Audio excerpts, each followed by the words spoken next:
வணக்கம். உங்ககிட்ட ஒரு சூப்பரான ஐடியா இருக்கா? அந்த ஐடியாவ வெறும் நம்பிக்கைய மட்டும் வச்சு இல்லாம, மறுக்கவே முடியாத டேட்டாவ வச்சு எப்படி ஒரு முடிவுக்கு வருதுங்கிற ரகசியத்த நாம இப்ப பார்க்க போறோம். இது உங்க கனவ நிஜமாக்குறதுக்கான ஒரு வழிகாட்டி. சரி, வாங்க ஆரம்பிக்கலாம். எல்லா புதுசா யோசிக்கிறவங்களும் தொழில் முனைவோரும் மனசுக்குள்ள கேக்குற அந்த மில்லியன் டாலர் கேள்வி இதுதாங்க, இல்லையா? நம்ம நேரத்தை பணத்தை உழைப்பெல்லாம் போடுறதுக்கு முன்னாடி இது உண்மையிலே ஒர்க் அவுட் ஆகுமான்னு தெரிஞ்சுக்கிறதானே புத்திசாலித்தனம். இந்த கேள்விக்கான பதில்தான் இந்த முழு பகுதியோட நோக்கமே. வேலிடேஷன், அதாவது சரிபார்ப்புங்கிறது வேற ஒண்ணுமே இல்ல. இது பிசினஸ் உலகத்தோட சயின்டிபிக் மெத்தட் மாதிரி. எப்படின்னா, ஒரு பெரிய பில்டிங் கட்டுறதுக்கு முன்னாடி அதோட ஃபவுண்டேஷன் எவ்வளோ ஸ்ட்ராங்கா இருக்குன்னு செக் பண்றோம்ல, அதே மாதிரி நம்ம ஐடியா எவ்வளோ வலிமையானதுன்னு செக் பண்ற ஒரு ப்ராசஸ் தான் இது. இது நம்மள பெரிய நஷ்டத்துல இருந்து காப்பாத்தும். இதுதான் நம்மளோட ரோட் மேப். இந்த 6 ஸ்டெப்ஸையும் நாம ஒன்னொன்னா பார்க்க போறோம். இந்த 6 படிகளும் முடியும் போது எந்த ஐடியாவா இருந்தாலும் அதை எப்படி நம்பிக்கையோட டெஸ்ட் பண்றதுன்னு உங்களுக்கு கிளியரா புரிஞ்சிரும். சரி, இப்ப ஸ்டெப்புக்கு வருவோம். இது ரொம்ப ரொம்ப முக்கியமான ஸ்டெப். பதில தேடுறதுக்கு முன்னாடி நாம முதல்ல சரியான கேள்விய கேட்கணும். ஒரு நல்ல டெஸ்டுக்கு அஸ்திவாரமே அந்த ஒரு தெளிவான கேள்விதான். இதுல முக்கியமான விஷயம் என்னன்னா, நீங்க என்ன கத்துக்கணும்னு நினைக்கிறீங்களோ அதுல மட்டும் ஃபோக்கஸ் பண்ணுங்க.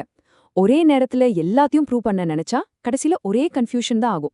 அதனால உங்க ஐடியா ஜெயிக்குமா தோக்குமான்னு முடிவு பண்ண போற அந்த ஒரு முக்கியமான கேள்வி எதுன்னு கண்டுபிடிங்க. இப்ப நீங்க பாக்குற இந்த 4 விஷயம்தான் உங்க ஐடியாவோட தலைவிதியை முடிவு பண்ணும். உங்க கஸ்டமருக்கு உண்மையிலேயே ஒரு பிரச்சனை இருக்கா? உங்க சொல்யூஷன் அதை சரி பண்ணுதா? அதுக்காக அவங்க பணம் கொடுப்பாங்களா? அதை யூஸ் பண்றது சுலபமா இருக்கா? இந்த கேள்விகள்ல எது உங்க மனசுல இருக்கிற மிகப்பெரிய சந்தேகமோ அதிலிருந்து ஆரம்பிங்க. ஓகே, இப்ப சரியான கேள்வியை கண்டுபிடிச்சாச்சு. அடுத்த ஸ்டெப் என்ன? எல்லா பூட்டையும் ஒரே சாவியை வச்சு திறக்க முடியாதுல்ல. அதே மாதிரிதான் எல்லா கேள்விக்கும் ஒரே டெஸ்ட்டை யூஸ் பண்ண முடியாது. ஒவ்வொரு கேள்விக்கும் அதுக்குன்னே ஒரு ஸ்பெஷல் மெத்தட் இருக்கு. இங்க சில பொதுவான மெத்தட்ஸ் இருக்கு. ஒரு சர்வே மூலமா மக்கள் என்ன நினைக்கிறாங்கன்னு தெரிஞ்சுக்கலாம். ஒரு புரோட்டோடைப் செஞ்சு உங்க சொல்யூஷனை டெஸ்ட் பண்ணலாம். இல்லனா ப்ரீ ஆர்டர்ஸ் மூலமா மக்கள் பணம் கொடுக்க ரெடியா இருக்காங்களான்னு கூட பார்க்கலாம். உங்க கேள்விக்கு இதுல எது கரெக்டான டூல்னு செலக்ட் பண்றதுதான் இங்க முக்கியமான விஷயம். நீங்க எடுக்கிற முடிவோட குவாலிட்டி நீங்க யார்கிட்ட ஃபீட்பேக் கேக்குறீங்கன்றத பொறுத்து தான் இருக்கு. உங்க ஐடியா யாருக்காகவோ அவங்க கிட்ட தான் நீங்க கருத்து கேட்கணும். சம்பந்தமே இல்லாதவங்க கிட்ட கேட்டா தப்பான ரூட்ல தான் போவோம். சிம்பிளா சொல்லணும்னா, குப்பைய உள்ள போட்டா குப்பை தான் வெளியே வரும். உங்க டார்கெட் ஆடியன்ஸை செலக்ட் பண்ணும்போது ரொம்பவே துல்லியமா இருக்கணும். அவங்க யாரு, அவங்களோட பழக்கம் என்ன, எதுக்காக அவங்கள செலக்ட் பண்றீங்க, இதுலெல்லாம் ஒரு கிளாரிட்டி வேணும். அப்போதான் உங்களுக்கு கிடைக்கிற டேட்டா உண்மையா நம்பகத்தன்மையா இருக்கும். சரி, வாங்க, யோசிச்சது போதும், இப்ப செயல்ல இறங்கலாம். நம்ம டெஸ்ட்டை எப்படி டிசைன் பண்றதுன்னு பார்க்கலாம். இங்கதான் உங்க ஐடியா நிஜ உலகத்தை சந்திக்க போகுது. இந்த 3 வார்த்தைய ஒரு மந்திரம் மாதிரி ஞாபகம் வச்சுக்கோங்க. உங்க டெஸ்ட் சிம்பிளா இருக்கணும், ஒரே ஒரு விஷயத்துல ஃபோக்கஸ் பண்ணணும், அப்புறம் அதோட ரிசல்ட்டை நம்பர்ஸ்ல அளக்க முடியணும். ரொம்ப காம்ப்ளிகேட்டடான டெஸ்ட் காம்ப்ளிகேட்டடான ரிசல்ட்டை தான் தரும். ஒரு நல்ல டெஸ்ட் டிசைன் பண்றதுக்கு இதுதான் 3 பில்லர்ஸ். பங்கேற்கிறவங்களோட ஜேர்னியை ஸ்டெப் பை ஸ்டெப்பா வரைஞ்சுக்கோங்க. கரெக்டான டூல்ஸை செலக்ட் பண்ணுங்க. அப்புறம் டெஸ்ட் எப்ப ஆரம்பிச்சு எப்ப முடியும்னு ஒரு டைம்லைன் செட் பண்ணுங்க. இதெல்லாம் பண்ணா உங்க டெஸ்ட் ரொம்ப ஸ்மூத்தா சக்சஸ்ஃபுல்லா நடக்கும். இப்போ நாம ரொம்ப முக்கியமான ஒரு ஸ்டேஜுக்கு வந்திருக்கோம். இங்கதான் ஜனங்களோட ஆக்ஷன்ஸை நாம டேட்டாவா மாத்த போறோம்.